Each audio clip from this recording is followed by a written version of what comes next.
before we begin the news, Joe, the president, well, this is a president who said, and I'll quote his words here, "You're going to have such great health care at a tiny fraction of the cost, and it's going to be so easy."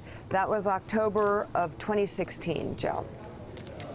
Well, you know, and Mark Halperin has said all along, the greatest risk to Donald Trump, the greatest risk to the Republican majority may not be the Russian scandals. It may not be the indiscriminate tweeting. It may not be the unpresidential behavior. It may not be the questioning of checks and balances. It may not be actually throwing aside every sacred tradition in the United States government over the past 240 years.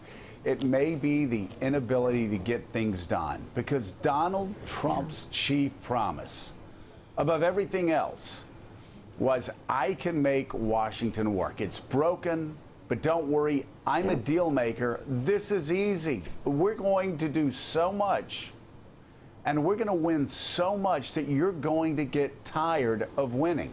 And what he's actually finding is, as somebody said earlier this morning, that it's much easier to stamp your name on buildings, on stakes, and on online university courses than it is to actually run Washington, D.C.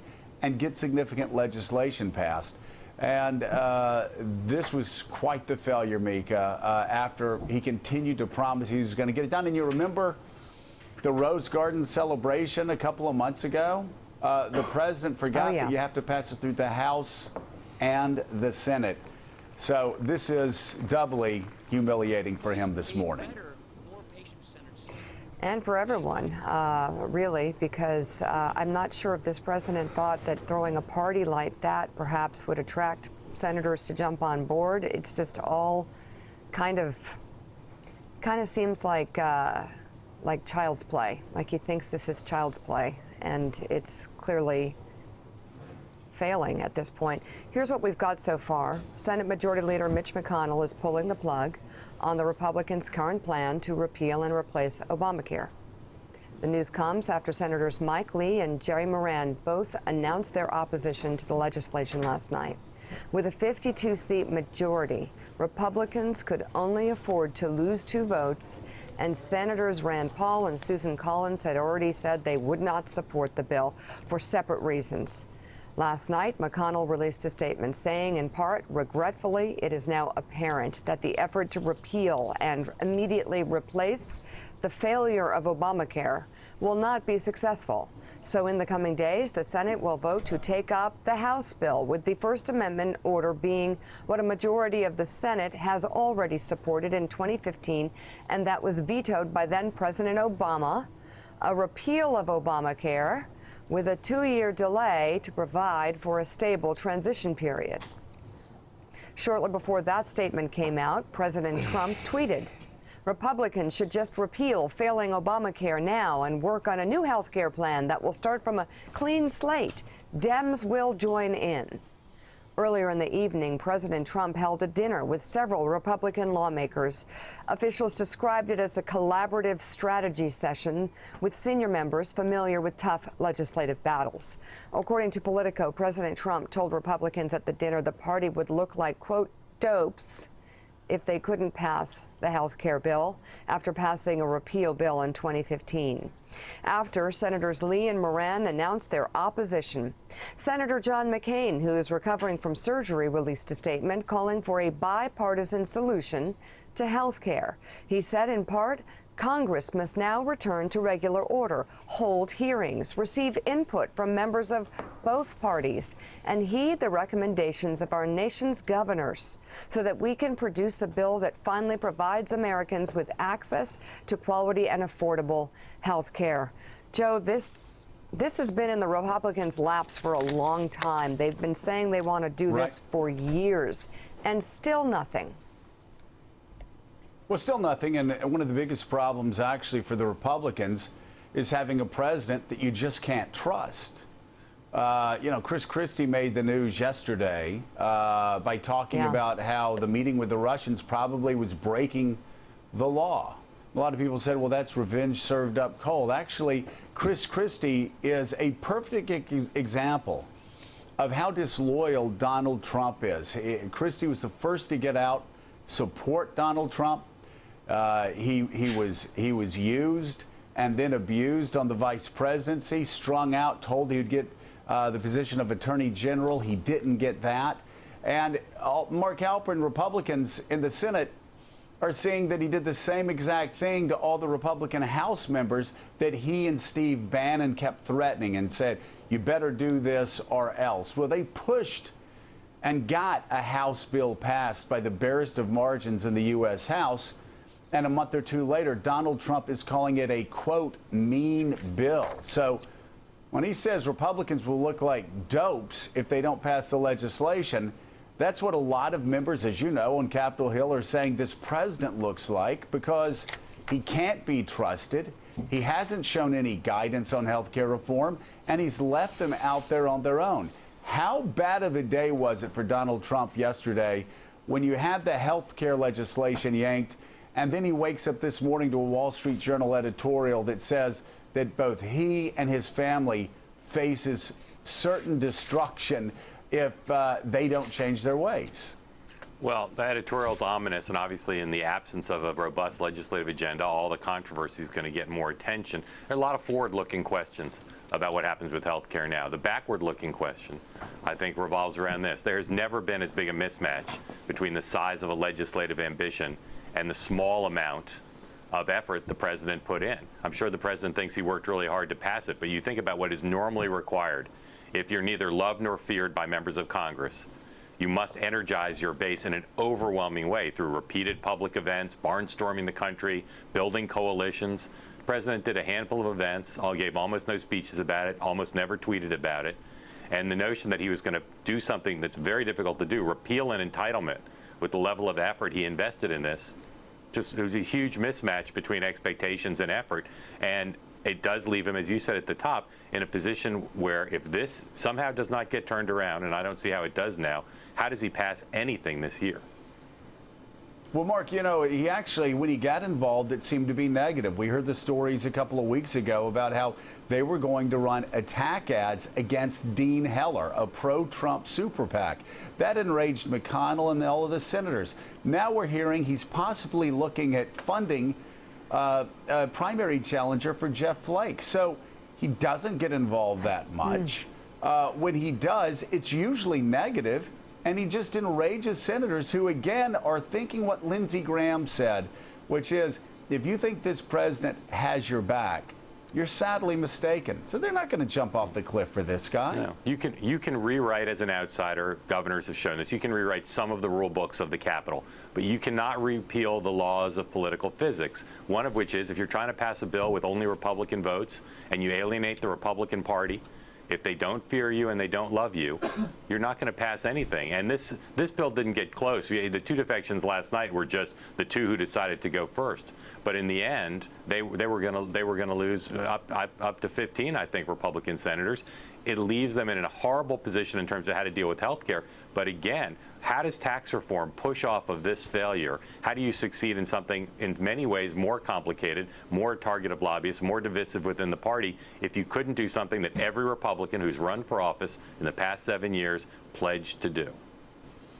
And he's not playing by the rules of Washington, Mike Barnicle. He's not playing by the laws of, not following the laws of Washington, the basic laws of how you get things passed. And people can want an outsider. Ronald Reagan was an outsider, but he brought in people that knew how to get things done. What have we been saying on this show for years? Washington always wins. It's a message we took to our friends in the Obama White House in early 2009 when they thought they could do it their way. Well, no, they realized that there are customs and there are ways to get things done in Washington, D.C. that you can't ignore. Let me read from the Wall Street Journal editorial again from this morning. Trump believes that his outsized personality and his social media following make him larger than the presidency. He is wrong. So says the Wall Street Journal, who usually is supportive of Mr. Trump, but certainly has turned the corner in this editorial. Mike? Donald Trump thought he could rewrite the laws of Washington. Washington is rolling over him right now. Yeah, Joe, and the past 6 months, especially with regard to health care, has proven to be, I think, a blend of incompetence and cynicism.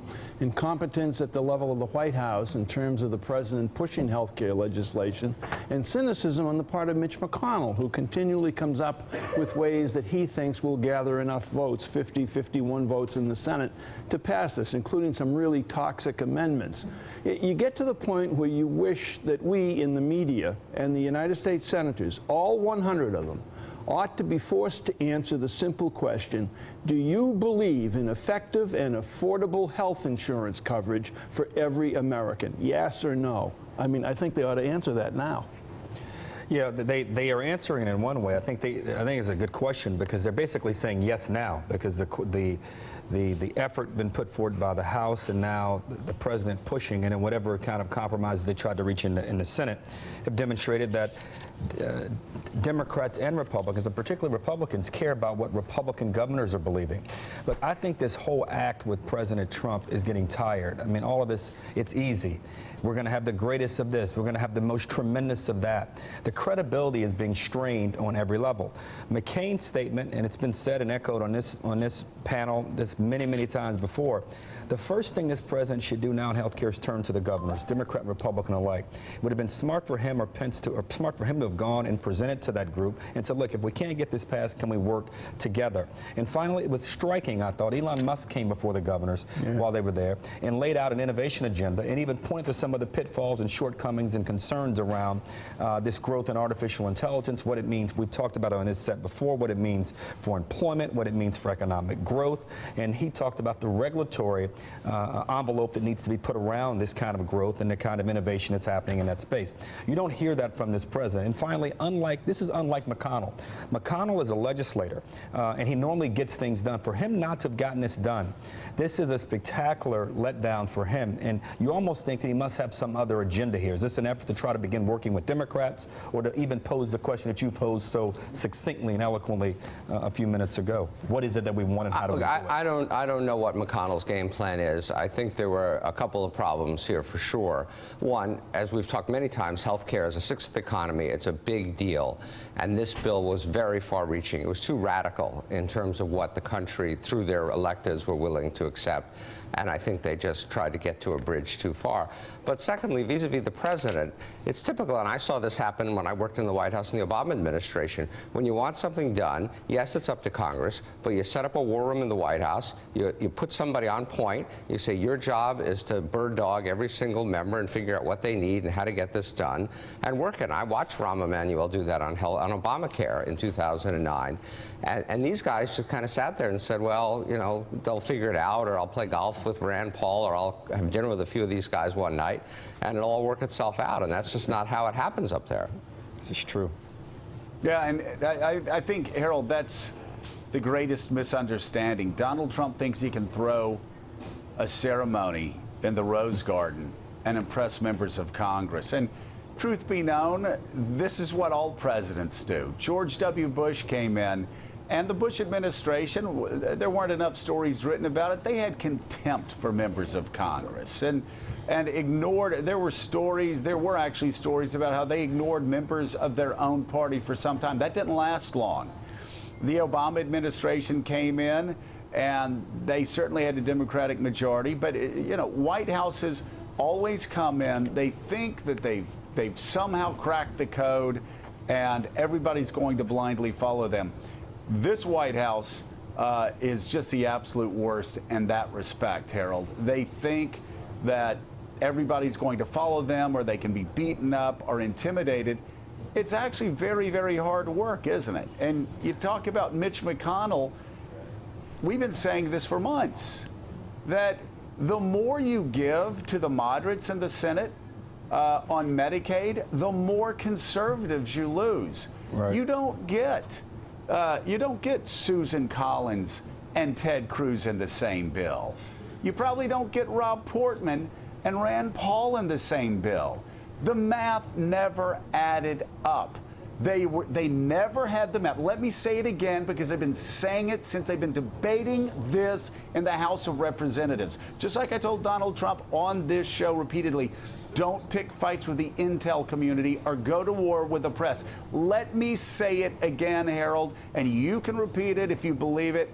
This health care bill has to be bipartisan. No doubt about it. There are not enough Republicans to pass the health care bill. I give that message as a public service to the Trump White House, which we've been saying for months, but they are too whatever to listen to the reality. Harold, the votes just aren't there. There aren't enough Republicans to pass this thing.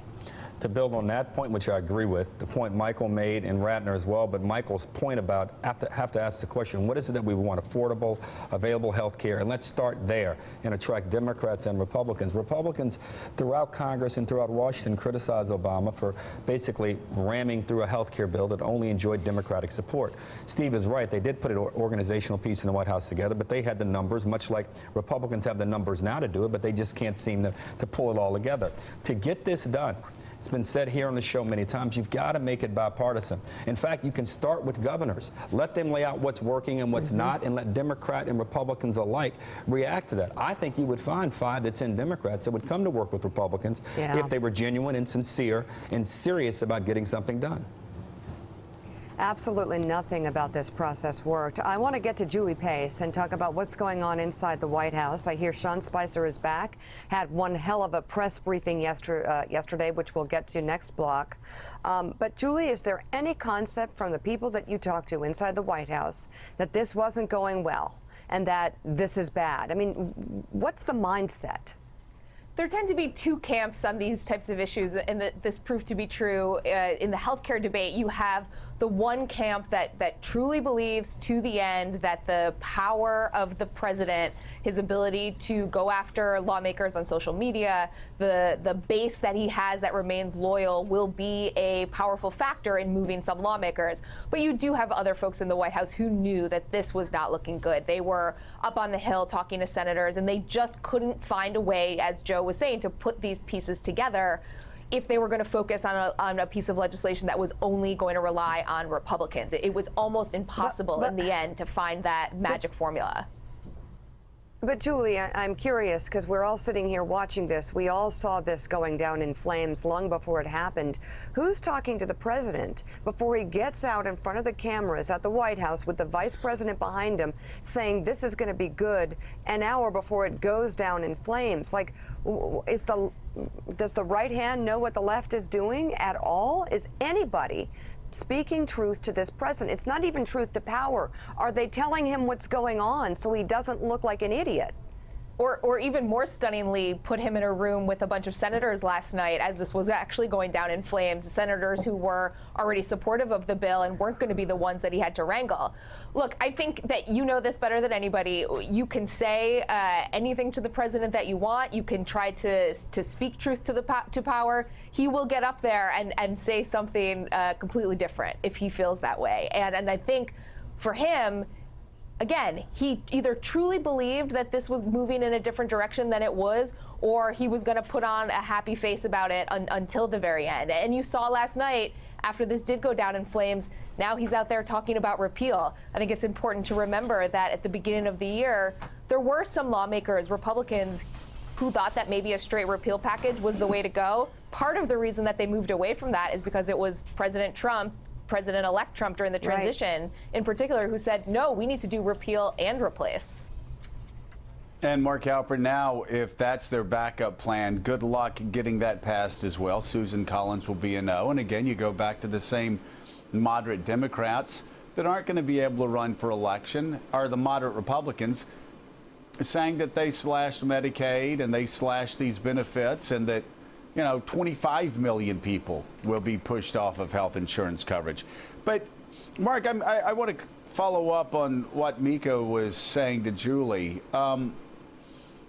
There's just this remarkable disconnect from the realities of Washington. Whenever you talk to people inside the Trump White House, they all say, oh, it's going to be fine. They've always said for 6 months, everything's fine. This is going perfect. You people just don't understand. No, we're playing to our base, but we're going to win this vote. And, you know, they have been saying all along, you know, it's like, actually, I think the perfect summation of it would be Reince Priebus's Sunday morning performance when he called the Don Jr. meeting a nothing burger. That is their attitude towards everything. They're always proven wrong. They've been proven wrong on Russia. They're proven wrong on health care. And the question is, will they ever right the ship? Or will they keep, again, as the Wall Street Journal said this morning, keep playing to their base and stay at 36%? Well, and they didn't even energize the base very much to try to pass health care. You could imagine them putting pressure on a senator from Kansas, a senator from Utah, by energizing the base and say this must pass. So if you add up their liabilities now and you add up the things they have going for them, they're not in a great place with the investigations. They've got to raise the debt ceiling. That's going to be super complicated. They've got to pass a budget. Those three things are going to take up a lot of space in the wake of a failure of health care, an attempt to pass tax reform. I'll say again, they're looking at a limited legislative calendar with Congress, whether they stay in for August or not. How are they going to pass any major bill in his first year at this point without making big changes? And I don't see any indication of big changes because, as you suggested, they think they're right. They believe their own talk often that things are going great. Last night was an ominous sign, and it leaves them with no clear path forward now to achieve something big this year. Oof, what's it going on? What's it like in there this morning? Still ahead on Morning Joe, we hadn't seen Sean Spicer in weeks at the White House podium. Maybe that's why he was giving old talking points on Donald Trump Jr.'s meeting at yesterday's briefing, really old ones. But you couldn't see his face, but we'll play it for you. We'll also bring in members of the two congressional intelligence agencies investigating Russia, Senator Joe Manchin and Congressman Jim Himes. Thanks for checking out MSNBC on YouTube, and make sure you subscribe to stay up to date on the day's biggest stories. And you can click on any of the videos around us to watch more from Morning Joe and MSNBC. Thanks so much for watching.